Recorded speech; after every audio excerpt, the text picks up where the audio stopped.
Nou ja, as dit die wil van die Here is, sal die kinderbediening en die jeugbediening eerskomende Sondag weer hervat. En ons sien ook regtig uit daarna dat ons dan weer die kinders kan bedien. Theo, jy moet dalk net so 'n bietjie sagter sit, hoor. Dankie, Theo. Goed. Ons is nou vanoggend is ons in Hebreërs 3 besig. Wat 'n wonderlike voorreg om die woord op hierdie manier te kan bestudeer. Dis regtig iets wat vir my baie lekker is om te doen, want so leer 'n mens die woord van die Here as jy dit vers vir vers, hoofstuk vir hoofstuk, nou ja, so perikoop vir perikoop deurwerk en jy kry die globale beeld wat die Here vir ons wil sê. In my persoonlike stilte tyd is ek besig met Kronieke en Samuel, 1 Samuel. En wat 'n wonderlike voorreg om al daai waarhede net weer te ontdek. Is eintlik interessant as jy dink aan Samuel. Somstyds voel hy vir jou verskriklik deurmekaar. En dit gaan net oor die kronologie van hoe hulle dit graag wil hê jy moet dit lees. So, in 'n geval, nou is ons op daai punt. Hebreërs hoofstuk 3. Kom ek lees vir ons uit die woord van die Here. Daarom, broers wat vir die Here afgesonder is en deelgenote is van die hemelse roeping, moet julle noukeurig let op Jesus, die apostel en hoëpriester van die geloof wat ons bely. Hy is getrou aan God wat hom aangestel het, soos ook Moses getrou was in die hele huis van God. Maar Jesus is groter heerlikheid waardig geag as Moses, net soos die een wat 'n huis bou, meer eerwaardig is as die huis. Elke huis word deur iemand gebou, maar God is die een wat alles gebou het. Moses was as dienaar getrou in die hele huis van God en moes getuig van die dinge wat God nog sou sê. Christus daarenteen is as seun getrou oor die huis van God. En ons is sy huis as ons maar net moed en oortuiging bly vashou aan wat ons hoop. Luister daarom na wat die Heilige Gees sê. Vandag as julle sy stem hoor, moet julle nie hardkoppig wees nie. Soos julle voorvaders toe hulle in opstand gekom het en my in die woestyn op die proef gestel het. Daar het hulle my op die proef gestel en uitgetart. Hoewel hulle 40 jaar lank gesien het wat ek vir hulle gedoen het, daarom het ek 'n afkeer van hierdie geslag gekry en gesê, met hulle hele hart is hulle gedurig op 'n dwaalspoor, hulle wou my paaie nie leer ken nie. Toe het ek in my toorn 'n eed afgelê, in my rus sal hulle beslis nie ingaan nie.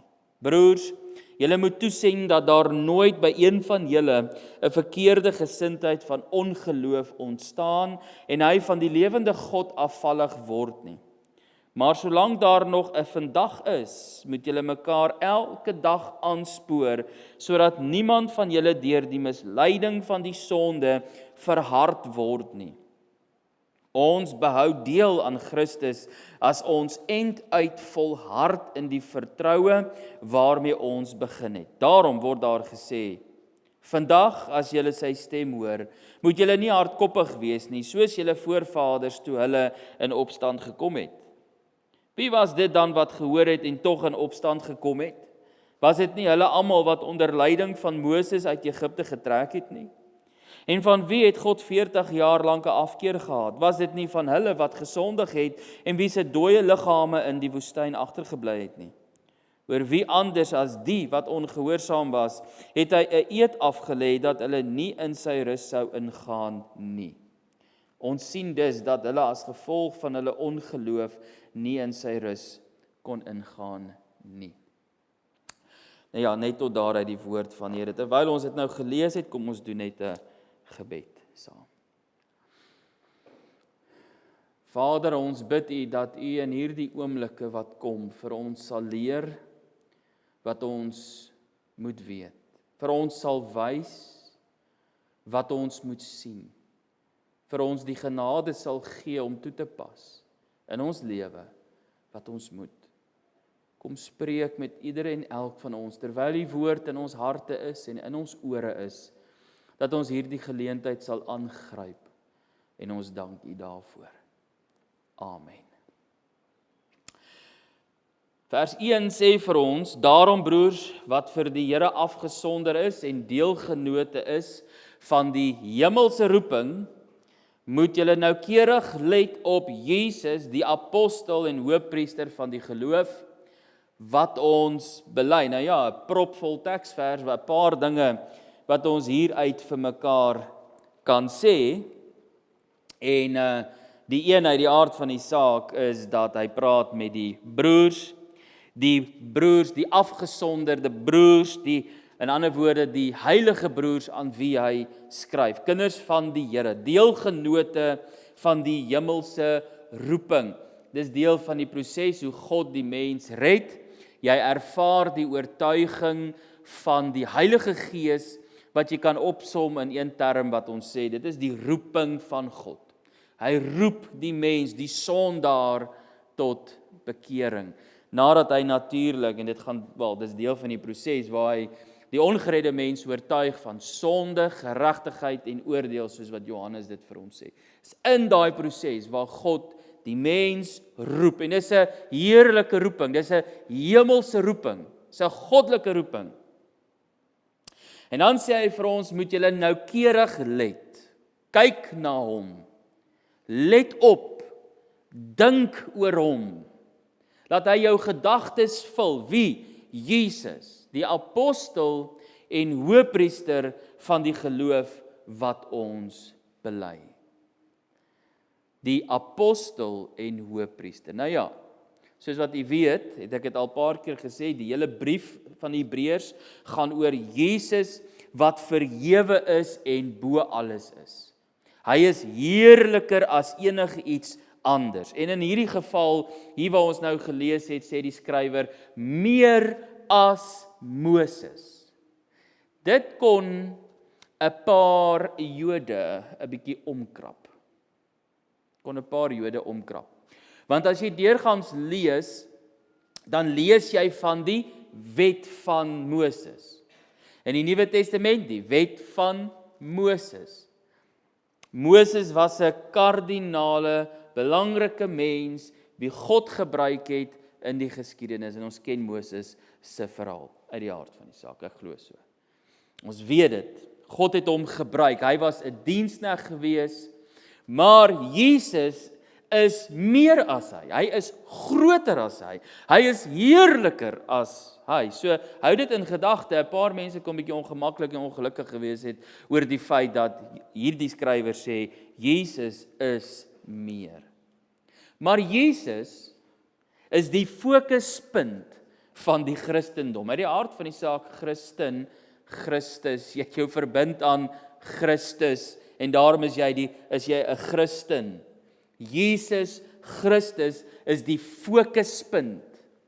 Hy is die punt waarom alles draai.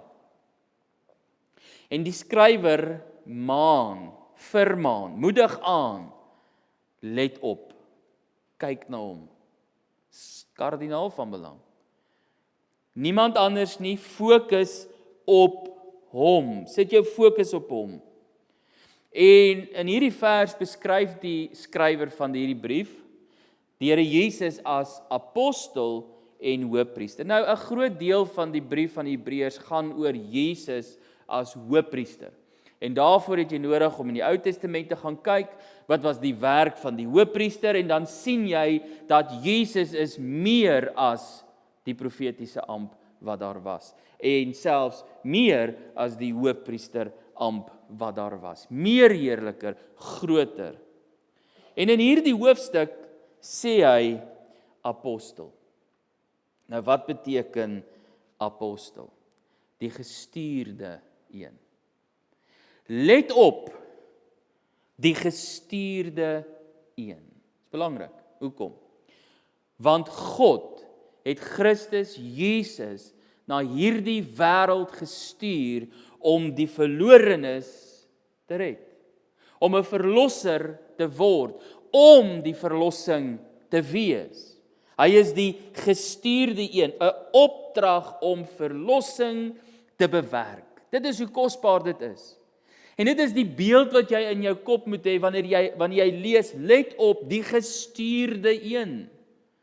Want so lief het God die wêreld gehad, dat hy sy enige gebore seun gegee het. Hy het hom gegee, hy het hom gestuur. Hierdie gestuurde een het gekom met 'n opdrag. Hy het gekom met 'n opdrag en dit is belangrik om kennis te neem daarvan, want hierdie een wat gekom het met 'n opdrag, was getrou aan daardie opdrag tot die dood toe. End uitgevoer. Hoekom is dit belangrik? Want die woord hier sê vir ons, wees getrou, soos wat hy getrou is. Volhard, soos wat hy volhard het, tot die einde toe. Dis krities belangrik. Neem kennis van hierdie gestuurde een. En soos wat Paulus sê, hy sê, wees my navolger, soos wat ek dit is van Christus. Die rede waarom Paulus kon volhard het en vir ou jong Timoteus, die jong leraar geskryf het, hoorie ek weet my tyd is baie naby, is binnekort hier. Nie omdat hy siek was nie, is omdat hy geweet het, sy kop gaan nou afgekap word. Hy het volhard tot die einde toe. Waarom het hy volhard? Want hy het gekyk na Jesus. Hy het gesien, Jesus het volhard tot die einde toe. Nie net met die vervolging wat hom teëgekom het nie, nie net as gevolg van die kruisiging nie, maar alles. Hy het 'n heilige lewe geleef, hy het volhard om gehoorsaam te bly aan die wil van sy Vader in alles. Volhard daarin. En geloof is belangrik. En vertroue is belangrik. Is alles goed wat uit hierdie paar verse kom, waar die skrywer sê, let op Jesus, die apostel en hoëpriester van die geloof wat ons bely. Hy is die senterpunt, kyk na hom.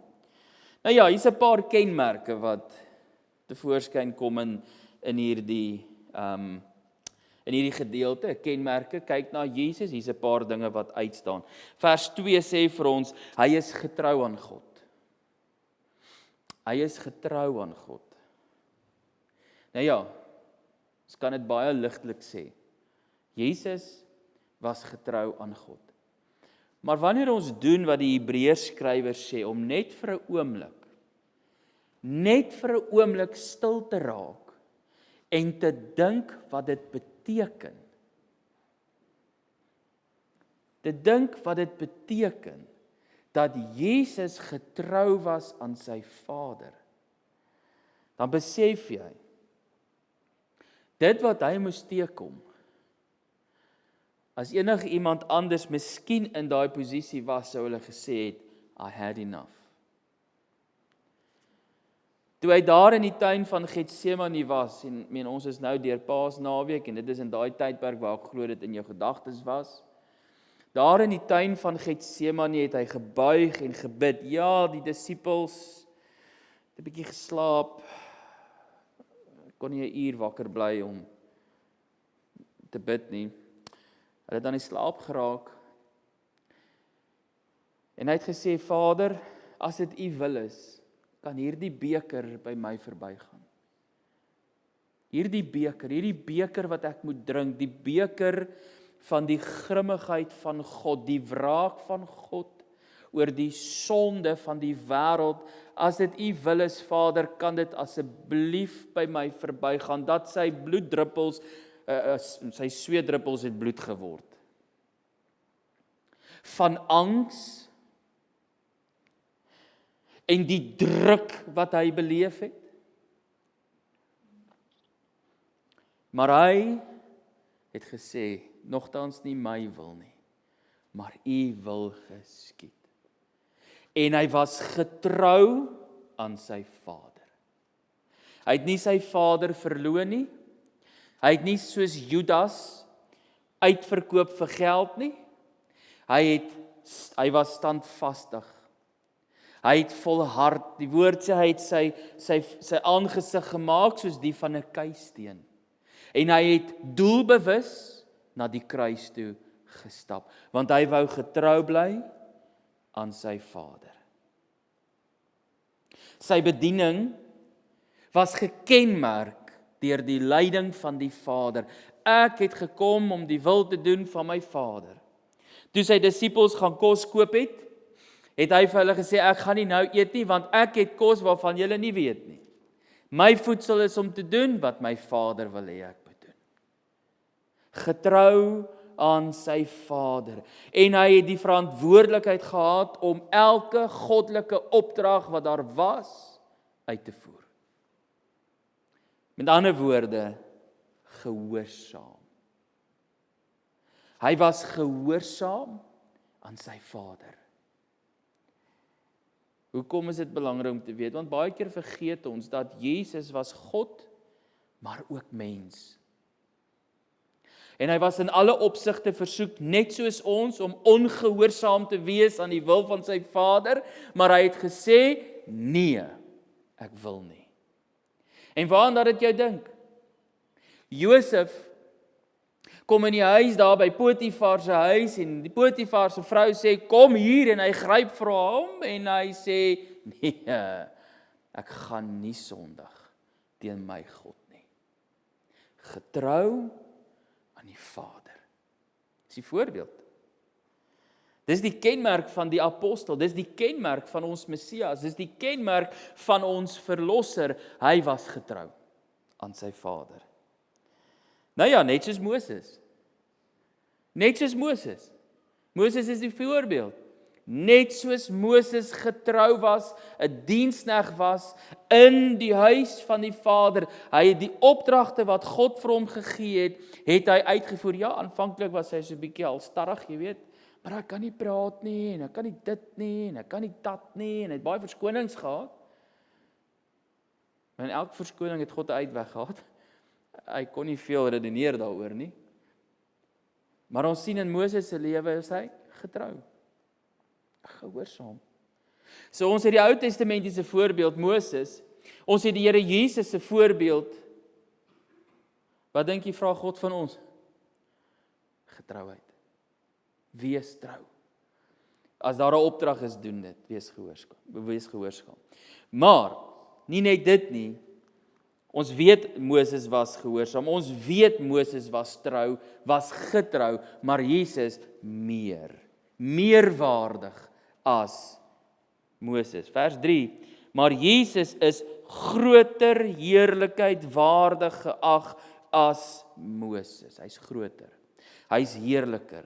Hy is meer. En ek onthou ek het vir julle genoem, daar was baie wat baie lojaliteit gehad het teenoor Moses.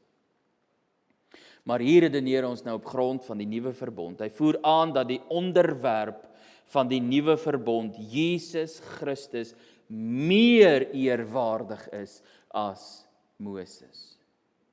Hy impliseer dat Christus nie Moses nie, die bouer van die huis is. Wat uit die aard van die saak, en ons gaan nou daarby kom, baie belangrik is, want Jesus sê vir Petrus, op hierdie rots sal ek my kerk bou. Sal ek my huis bou, op hierdie rots, en die poorte van die doderyk sal dit nie oorweldig nie. Hy is meer eer, groter heerlikheid geag as Moses. 'n volgende ding is wat hy in vers 4 sê, elke huis word deur iemand gebou, maar God is die een wat alles gebou het. 'n verwysing na die skepping. 'n verwysing na alles wat gebou word, wat geskep word, wat gevorm word. Hy is die skepper. Nou daar's baie verwysings in die Nuwe Testament wat na Jesus verwys as die skepper. Ons het vir Johannes 1 vers 3, alle dinge het deur hom ontstaan en sonder hom het nie een ding ontstaan wat ontstaan het nie. Kolossense 1 vers 15, hy is die beeld van die onsigbare God, die eerstgeborene van die hele skepping, want in hom is alle dinge geskape wat in die hemele en op die aarde is, wat sienlik en onsienlik is, trone, sowel as heerskappye en owerhede en magte, alle dinge is deur hom en tot hom geskape. En hy is voor alle dinge, en in hom hou alle dinge stand. En dan hierdie kosbare woorde, net om te bevestig, hy is die bouer. Hy sê, nie net die bouer nie, maar hy is ook die hoof van hierdie gebou. Hy is die hoof van die liggaam, naamlik die gemeente. Hy wat die begin is, die eerstgeborene uit die dode, sodat hy in alles die eerste kan wees. Groter, heerliker, beter, wonderliker.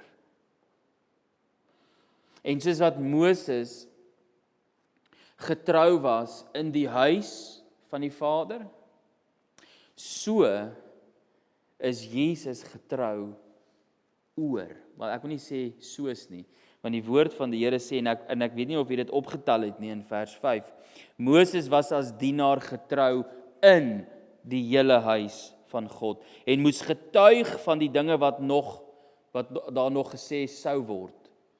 So alles wat Moses nou doen, of gedoen het, was vir die toekoms. Was vir die toekoms.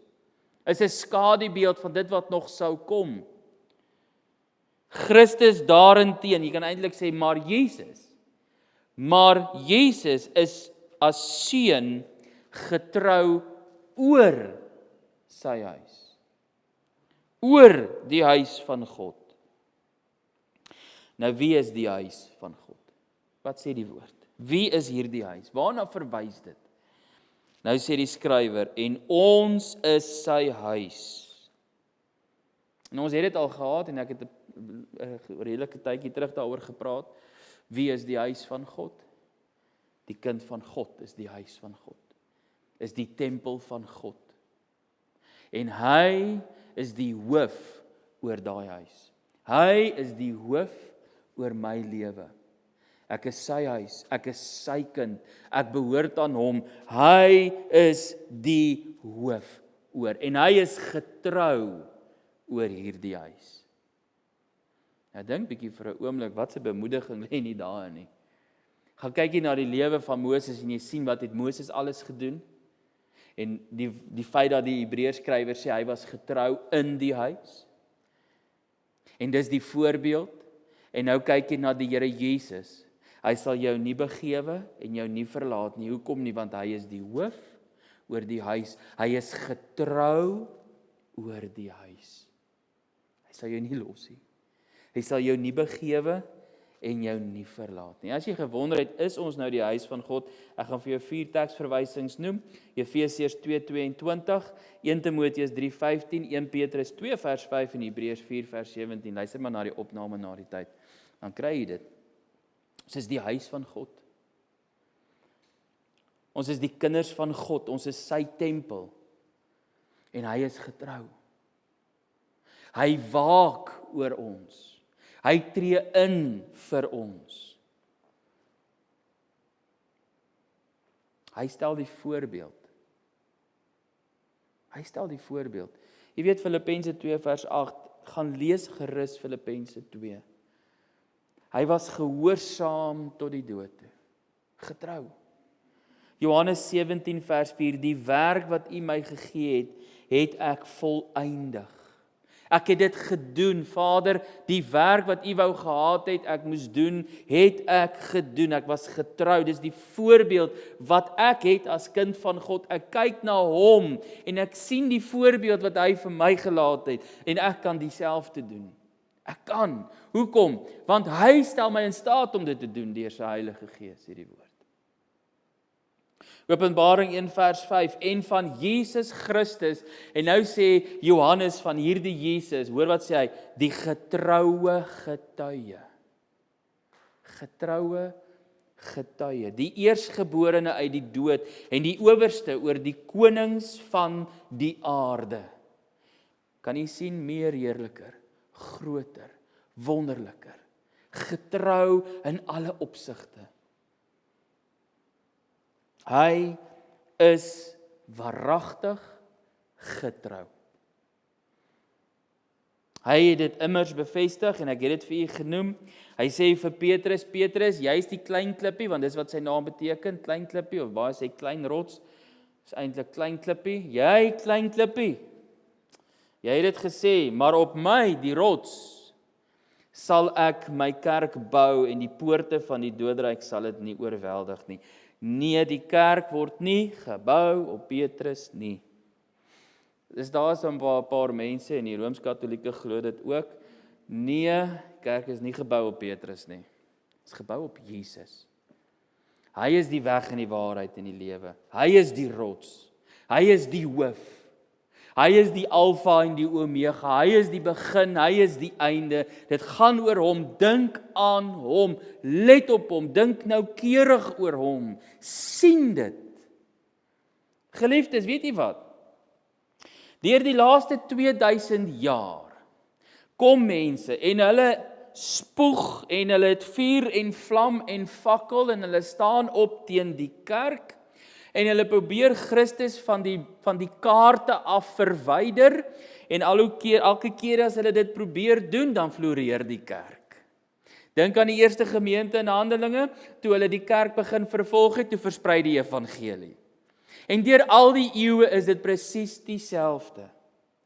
As jy iemand kry op Facebook wat so bietjie antagonisties is, so bietjie negatief is oor die Christendom, dan sê jy vir hulle, dit is oukei. Jy gaan al in jou graf wees. Dan gaan die kerk nog aan. Want dit is nie gebou op jou nie, dit is nie gebou op 'n mens nie, dit is gebou op Christus Jesus. Op hom en hom alleen. Hoekom? Want hy is getrou. Gaan nie oor die mens nie. Gaan nie oor watter mooi visie ons het en nee, dit gaan oor hom. As ek dink aan Hibiscus Coast gemeente. Waarom het God dit gewil dat ons hier 'n gemeente moet plant? Want hy is in beheer, hy is God en hy het geweet hier's mense wat bereik moet word. En so brei die kerk uit. En die poorte van die doderyk sal dit nie oorweldig nie, want hy is getrou. Hy bou die kerk, hy hou dit in stand. Dis nie gebou op Petrus nie.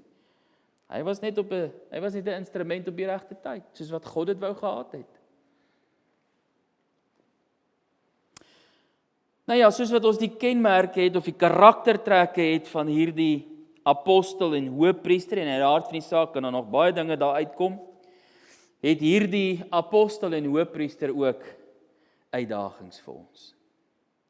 En dis waaroor hierdie tweede helfte van hoofstuk 3 gaan, die uitdagings van hierdie apostel, hierdie gestuurde een, die apostel van ons belydenis. Uit die aard van die saak, as ons sê, hy loop voor, hy is die Messias, hy is my leier, ek volg in sy voetspore, dan sê hy vir my, as jy agter my aan wil kom, moet jy jouself verloon, jou kruis opneem en my volg.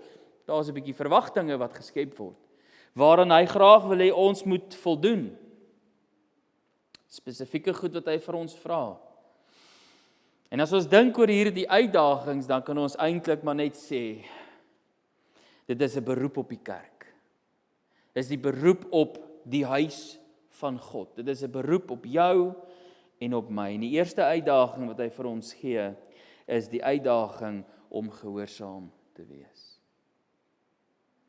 Gehoorsaam te wees. Nou ja, ons vind hier 'n wonderlike voorbeeld, is eintlik 'n groot waarskuwing. Vandag, as julle sy stem hoor, moet julle nie hardkoppig wees nie, soos julle voorvaders toe hulle in opstand gekom het en my in die woestyn op die proef gestel het. Nou, hierdie hele gedeelte van vers 8 tot en met vers 11, som jy eintlik baie mooi op as jy nou wil weet waar het dit gebeur in Psalm 95, dis nou die tweede helfte van die Psalm wat ek gelees het. Sê, as julle vandag maar na hom wou luister, moenie hardkoppig wees soos destyds by Meriba, soos die dag by Massa in die woestyn nie, waar julle voorvaders my uitgetart en my geduld beproef het, hoewel hulle gesien het wat ek gedoen het. 40 jaar lank het ek 'n weersin in daardie geslag gehad. Ek het gesê, hulle is 'n moedswillige volk, hulle wil my paaie nie ken nie. Daarom het ek in my toorn 'n eed afgelê dat hulle nooit sou uitkom by die rusplek wat ek hulle wou gee nie. So dis nie iets wat ons uit ons duim uit sê nie, die woord van God sê dit vir ons. Waarom het die volk Israel vir 40 jaar lank in die woestyn rondgeswerf? Eenvoudig, as gevolg van hulle ongehoorsaamheid. As gevolg van hulle ongehoorsaamheid. Herhaaldelik word daar gewaarsku. Moenie soos die volk maak nie. Moenie ongehoorsaam wees nie. Staan vas. Volhard. Dis die les wat ons leer, soos die dag in die versoeking in die woestyn, moenie dieselfde foute begaan nie. Leer daaruit, maar koning Salomo sê in sy wysheid, jy weet, dit wat was sal maar net weer wees. Hoekom? Want ons leer 'n bietjie moeilik. Ons leer swaar. Dis die mens. Dis die mens. Ons hoef nie eintlik, jy weet, ons kan net leer uit ander se foute uit. Ons hoef nie ons eie foute eintlik te maak nie. Ons kan regtig net leer uit ander se foute uit. Dan raak jy vinnig wyser. Maar God het gesweer in sy toorn, hulle sal in sy rusplek nie ingaan nie. Nou wat het hier gebeur? Die volk kom uit Egipte land uit. God sê vir hulle, luister, daar is 'n beloofde land, 'n land van melk en honing. Man, drywe trosse dat 2 mense die goed moet dra. Dis groot, dis heerlik, dis ryk, dis 'n wonderlike land. Dis groot, dis oop, dis hele sin. Gaan neem dit in en daai belofte linger en hy hou so aan. En die volk is in Egipte land onder slawerny en die volk kan nie meer nie. En God sê op sy tyd, goed, dis nou tyd dat julle hier uit moet trek. En ons ken die verhaal met Farao wat homself verhard en God verhard hom toe, maar die einde van die storie is, die volk trek toe daar uit. 'n Wonderlike voorbeeld in die Rooi See, dat hulle daardeur beweeg, 'n wonderwerk deur God. En God se bedoeling vir die volk was, gaan na die beloofde land toe. Gaan. God gee vir hulle alles wat hulle nodig het. Gee vir hulle die lig in die aand en die hitte en die wolkkolom in die dag, want anders verskroei hulle dood. En die aand is hulle doodvries, dis die woestyn, dit is onherbergsaam, dis klipperig, dis 'n slegte plek om in te wees. Moenie dink aan 'n woestyn soos wat ons woestyn ken met sulke berg met sulke sandduine nie. Nee, dis klipperig, dis sleg, dis rotsklowe, dis gevaarlik, dis nie maklik nie. Maar God sê, ek wil jou daar hê, gaan soontoe. Dis 'n heerlike plek. En die volk gaan. En hulle kom tot voor die land. En die volk stuur die verspieders uit. Ons ken die verhaal. Stuur die 12 verspieders uit, onder andere Joshua en Caleb. En hulle gaan kyk hoe lyk die land. Want hulle het gesê, gaan kyk en bring vir ons 'n verslag. Bring vir ons 'n rapport, hoe lyk hierdie land? Man, en Joshua en Caleb sê, man, ons kan. God het gesê, ons kan. Die ander verspieders sê, ja, dit is soos wat Moses sê, God sê, dit is 'n land met melk en honing, en dis 'n wonderlike land, dis 'n groot land, ons kan dit, dis 'n maar daar's 'n paar omstandighede, jy weet, daar's groot stede, en daar's groot mense, daar's reuse, man, en ons gaan slawe word van hierdie mense, ons kan nie dit doen nie, en hulle daai 10 verspieders draai die hart van die hele volk, so te sê dat hulle vir Joshua en Caleb wou doodmaak. Maar, as gevolg van hulle ongehoorsaamheid, het daar 'n tweede ding gebeur. Hulle het ongeloof gehad oor die woord van God. En dit het veroorsaak dat hulle in daai land gebly het. Nou waar dit begin? Nou ek wil nou vanoggend vir jou 'n akroniem leer. Iets wat ek nou onlangs in my stilte tyd, waar ek een oggend net besef het, wel dis waar. En dit kom neer op die woord foos. Nou in Afrikaans ken ons mos nou foos as iemand wat verskriklik moeg is. Ek is foos. Ek is moeg. Ek is uitgeput. Ek het niks oor nie. Jy weet, ons is nou foos, of jy slaan iets foos, soos wat die ouens wat nou sou bok sou sê.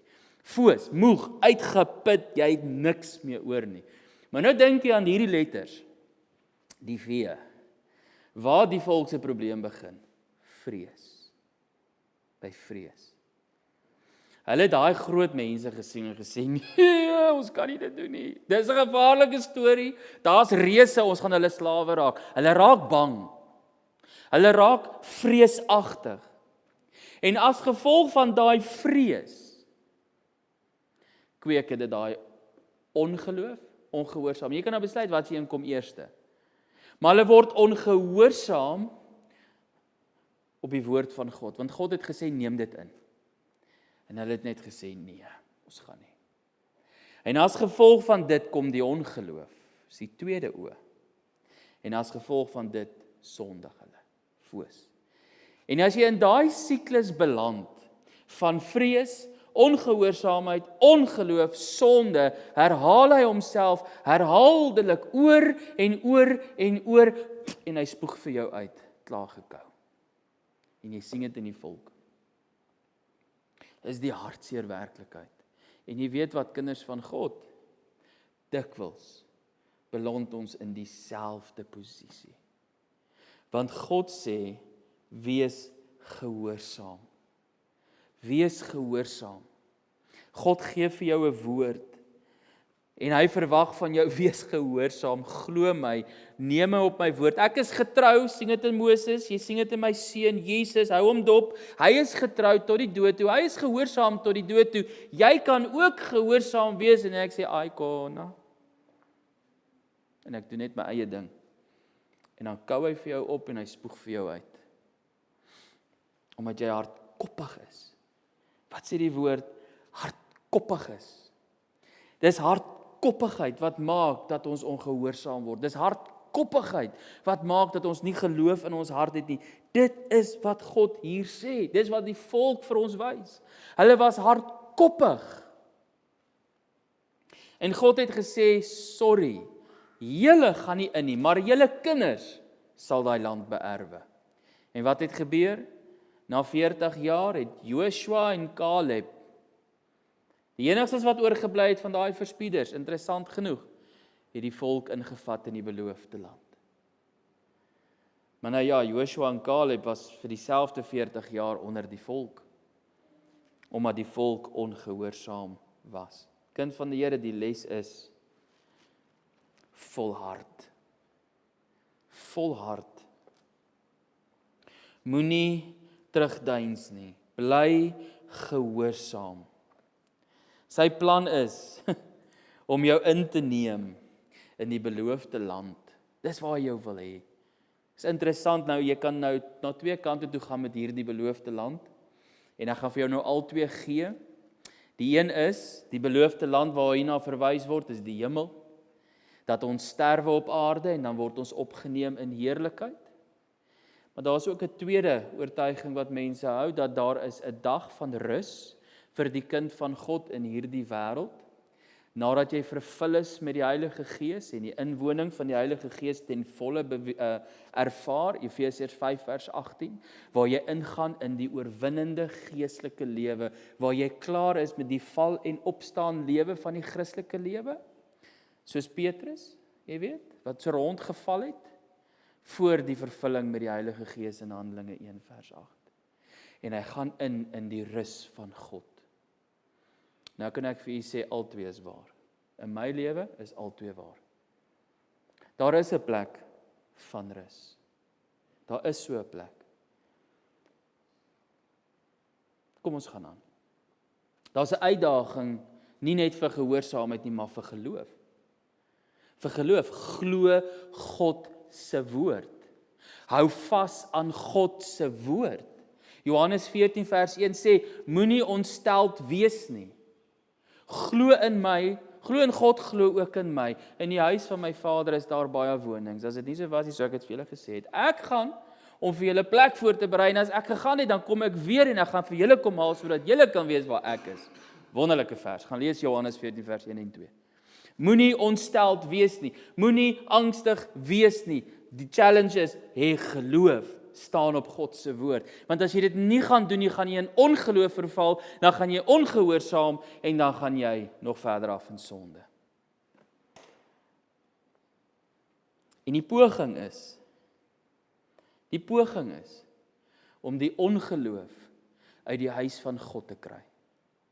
Om te staan op die woord van God. Dis 'n challenge. Dis baie moeilik. Dis baie moeilik. Ons het die menslike faktor, ons het so baie dinge, en die sielevyand. Maar het jy al die wonderwerke van die Here Jesus gaan bestudeer? Het jy al die vraag probeer beantwoord, hoekom is die wonderwerke so kardinaal van belang? Baie keer dink ons, dit is dat die ongeredde wêreld tot geloof moet kom. Het jy geweet, dit is nie so nie? Het jy geweet dat die wonderwerke is juis vir die gelowiges? Het jy geweet, die wonderwerke is daar, dat my en jou geloof kan versterk in die een wie getrou is in sy kerk. En dat ek hom kan vertrou vir enigiets. Dis waarom dit daar is. En ons sien hier die volk, God sê dit vir die volk, dink aan dit wat ek vir julle gedoen het. Vir 400 jaar het ek vir julle gesorg in Egipte. Julle het daar uitbeweeg met baie skatte en baie goud. Baie dinge. Ek het julle gelei in die woestyn. Ek het vir julle kos gegee, ek het vir julle water gegee, ek het vir julle beskutting gegee. Ek het vir julle alles gegee. Jy het geen rede om te twyfel nie. Geen rede nie. Hê geloof in my. Hê geloof. 'n Uitdaging tot vermaaning. Nou dit gaan binne die liggaam van Christus. Vers 13 sê vir ons: Maar solank daar nog 'n vandag is, moet julle mekaar elke dag aanspoor, sodat niemand van julle deur die misleiding van sonde verhard word nie. Die kerk, geliefdes, kinders van die Here, ons het 'n verantwoordelikheid teenoor mekaar. Ons moet uitkyk vir mekaar.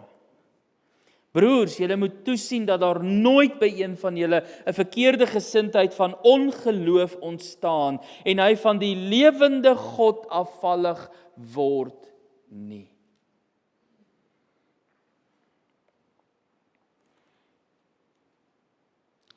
As jy sien iemand se lewe begin so 'n bietjie wankelrig raak, geliefde, kan jy met alle autoriteit en baie liefde en baie verdraagsaamheid en in baie begrip uitreik en sê, stop net vir 'n oomblik, dink mooi waarmee jy besig is. Ons het 'n verantwoordelikheid om uit te kyk vir mekaar. Nie te veroordeel nie, daar's 'n geweldige groot verskil. Nie om te oordeel nie, dis 'n groot verskil. Maar om uit te kyk en te waarsku en te vermaan en aan te spoor.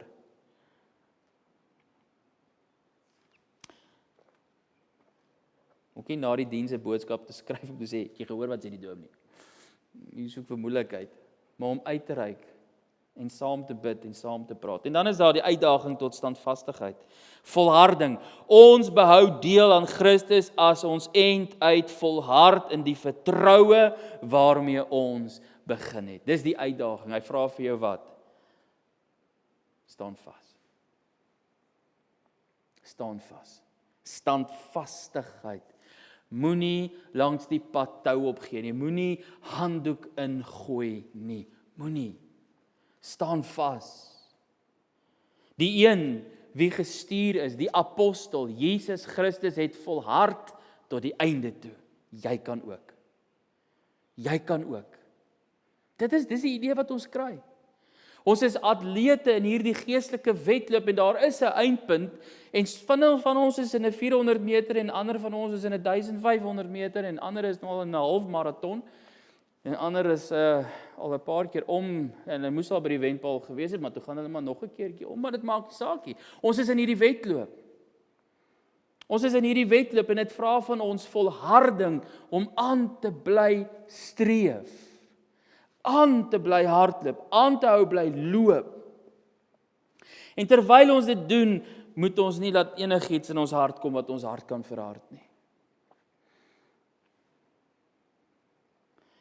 'n Ander ding is, vers 15 en 16, moenie God tart met 'n harde hart nie.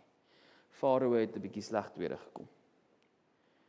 Moenie jou hart verhard nie. Ja, die geestelike lewe is nie altyd maklik nie. Ek weet, en baie van u weet, die geestelike lewe is nie maklik nie. God vra van jou goed, God doen dinge in jou lewe, en die storms is daar, maar as dit daar is, moenie jou hart verhard teen God nie. Nou sê ek dit baie maklik. Moenie jou hart verhard teen God nie. Dis nie moeite werd nie. Volhard eerder om hom te dien, en hom te vertrou te midde van die storm. Wie dis vir my insiggewend, die disippels is saam met die Skepper van hemel en aarde in dieselfde boot en hulle vrees oor die natuur wat hulle kan verswelg. Hallo, die Skepper van hemel en aarde is saam met jou in dieselfde boot en jy is bang oor die storms. En wat sê die Here Jesus vir hulle? Klein gelowiges, en hy het die storm stil gemaak. Dis kosbaar. Dis kosbaar. Hy sal jou nie los nie. Hy sal jou nie los nie. Job is altyd die voorbeeld. Arme Job het niks verkeerd gedoen nie. Hy was 'n Godvreesende man. Hy het God gedien, hy het God liefgehad. En God het goed toegelaat in sy lewe. Jong, en hy het met baie geduld het hy aan God vasgehou. God vra dieselfde. Moenie smart in God se hart veroorsaak nie. Ek gaan afsluit. Die Here vra van ons om die apostel en die hoëpriester van ons geloof in ons gedagtes te hou. Ons moet kyk na hom, ons moet noukeurig let op hom. Ons moet hom sien, ons moet die voorbeeld sien wat hy vir ons nagelaat het. Sy karaktertrekke, sy geduld, sy verdraagsaamheid, sy volharding, sy getrouheid. Ons moet dit leer, ons moet dit sien, ons moet dit navolg. Ons moet ook sien, daar is 'n waarskuwing wat hy rig, bly getrou, volhard, moenie ophou nie, strewe, moenie langs die pad uitval nie. Bly getrou aan die opdragte, bly getrou aan God se woord, end uit, volhard tot die dood, volhard. Pyns oor die hoëpriester, pyns oor die apostel. Hy het die weg gebaan, hy het die voorbeeld gestel, hy loop voor. Hy is groter en heerliker as Moses. Maar miskien vanoggend is jy dalk al 'n bietjie foos. Né? 'n Bietjie moeg, uitgeput. Gereed om die tou in te gooi, tou op te gooi, handdoek in te gooi en sê ek sien nie meer kans vir hierdie geestelike lewe nie. Sien nie meer kans nie. Ek is moeg hiervoor. Ek is moeg, man. Is dit ooit die moeite werd? En as jy so voel, kan ek vir u dit sê, dat ons het 'n hoëpriester wat in alle opsigte versoek is net soos ons. En as jy na hom toe kom, met daai foosheid van jou, sal hy jou vernuwe en herstel, daar waar jy was, en daar waar jy is, en hy sal vir jou die lewe gee, en hy gaan vir jou oorvloed gee. Moenie dat dit vir jou uitspoeg nie. Hy is in beheer en hy is getrou. Kom ons bid saam. Onse Vader, dankie vir u woord.